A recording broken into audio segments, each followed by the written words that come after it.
सुन के कांपे सारा जमाना।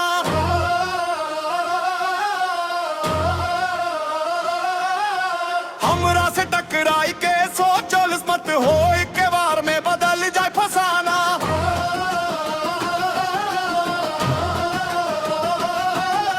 पिस्टल के दाना, पिस्टल के दाना, गली गली गूंजे हमरा अफसाना। पिस्टल के दाना, पिस्टल के दाना, देख के दुश्मन भागे छोड़ ठिकाना।